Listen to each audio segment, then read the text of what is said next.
মানুষের হৃদয় জয় করার ৫টি অসাধারণ কৌশল। প্রথম দেখাতেই মানুষের মন জয় করুন। আসসালামু আলাইকুম ওয়া রাহমাতুল্লাহ। আজ আমি আপনাদের সাথে এমন ৫টি গুরুত্বপূর্ণ বিষয় শেয়ার করব, যেগুলো যদি আপনি জীবনে প্রয়োগ করতে পারেন, তাহলে প্রথম দেখাতেই মানুষের হৃদয়ে জায়গা করে নিতে পারবেন। আমরা অনেক সময় লক্ষ্য করি, কোনো মানুষ আমাদের সামনে আসে, পরিচিত হতে চাই, কিন্তু তার কথা বলার ধরন, আচরণ বা উপস্থাপনা এমন হয় যে আমরা আর দ্বিতীয়বার তার সাথে কথা বলতে আগ্রহ বোধ করি না।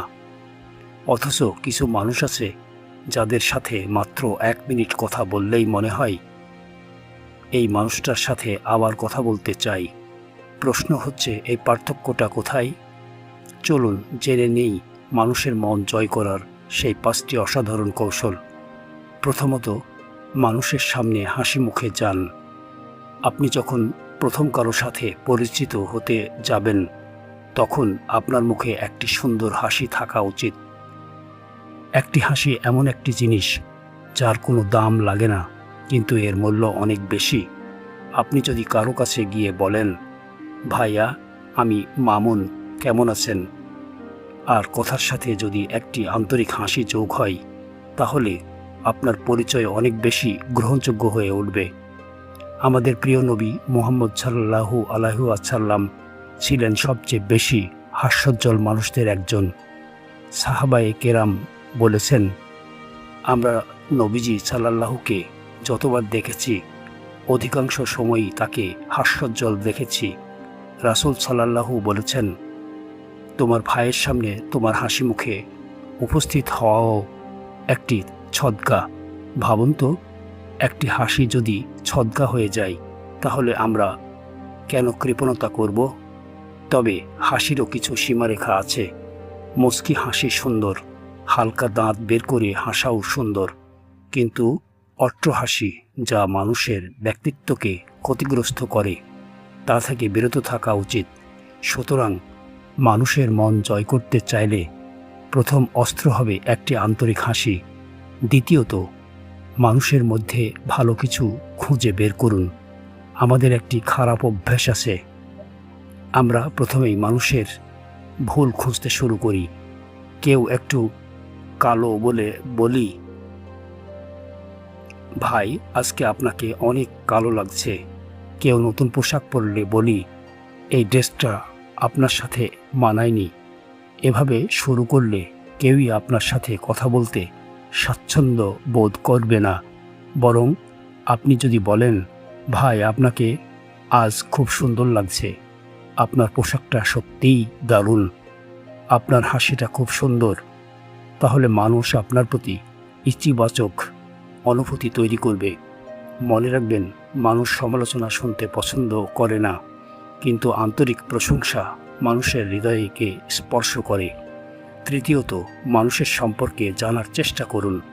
অনেকে আছে নিজের কথা বলতেই ব্যস্ত, অন্য মানুষের কথা শোনার সময় নেই। কিন্তু একজন বুদ্ধিমান মানুষ প্রথমে অন্য মানুষের ব্যাপারে জানতে চায়। আপনি যদি কারো সাথে দেখা করেন, তাহলে তার আগ্রহ, কাজ, স্বপ্ন কিংবা পছন্দের বিষয় সম্পর্কে জানুন। যদি তিনি একজন শিক্ষক হন, তাহলে শিক্ষা নিয়ে কথা বলুন। যদি তিনি ব্যবসায়ী হন, তাহলে ব্যবসার অভিজ্ঞতা নিয়ে আলোচনা করুন। যদি তিনি কোনো সামাজিক কাজে যুক্ত থাকেন, তাহলে সেই কাজের প্রশংসা করুন। যখন একজন মানুষ বুঝবে যে আপনি তার বিষয়ে আগ্রহী, তখন সে স্বাভাবিকভাবেই আপনার প্রতি আকৃষ্ট হবে। মানুষ নিজের গল্প বলতে ভালোবাসে, তাই ভালো শ্রোতা হওয়ার অভ্যাস গড়ে তুলুন। চতুর্থত, মনোযোগ দিয়ে শুনুন। এটি এমন একটি গুণ যা আজকাল খুব কম মানুষের মধ্যে দেখা যায়। আমরা অধিকাংশ সময় অন্যের কথা শোনার জন্য নই, বরং নিজের কথা বলার জন্য অপেক্ষা করি। কিন্তু একজন সফল যোগাযোগকারী জানেন, মানুষের হৃদয়ে জায়গা করতে হলে আগে তাকে মনোযোগ দিয়ে শুনতে হবে। কেউ যখন কথা বলবে, তখন মোবাইল দেখা, এদিক ওদিক তাকানো কিংবা অন্য কোনো কাজে ব্যস্ত থাকা উচিত নয়। তাকে অনুভব করান যে তার কথাগুলো আপনার কাছে গুরুত্বপূর্ণ। একজন ভালো শ্রোতা সব জায়গায় সম্মান পায়। পঞ্চমত, নিজের শরীরী ভাষা সুন্দর রাখুন। কথা বলার সময় অনেকের কিছু বদভ্যাস থাকে। কেউ বারবার চুলে হাত দেয়, কেউ নখ খোঁটে, কেউ এদিক ওদিক তাকায়, কেউ অস্থিরভাবে নড়াচড়া করে। এসব বিষয় মানুষের মনে নেতিবাচক ধারণা তৈরি করে। আপনার চোখে আত্মবিশ্বাস থাকতে হবে। বসার ভঙ্গি সুন্দর হতে হবে। কথা বলার সময় অপ্রয়োজনীয় অঙ্গভঙ্গি এড়িয়ে চলতে হবে, কারণ মানুষ আপনার কথা শোনার আগে আপনার আচরণকে পর্যবেক্ষণ করে। বন্ধুরা, আজকের পৃথিবীতে সফলতা শুধু জ্ঞান দিয়ে আসে না, সফলতা আসে মানুষের সাথে সুন্দর সম্পর্ক গড়ে তোলার মাধ্যমে।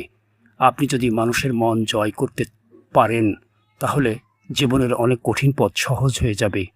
শেষে মহান বিজ্ঞানী ও রাষ্ট্রপতি এপিজে আব্দুল কালামের একটি বিখ্যাত কথা দিয়ে শেষ করতে চাই। তিনি বলেছেন, প্রজাপতির পিছনে দৌড়াবে না, ফুলের চাষ করো। প্রজাপতি নিজেই তোমার কাছে চলে আসবে। ঠিক তেমনই মানুষের ভালোবাসা পাওয়ার জন্য মানুষের পিছনে ছুটতে হবে না।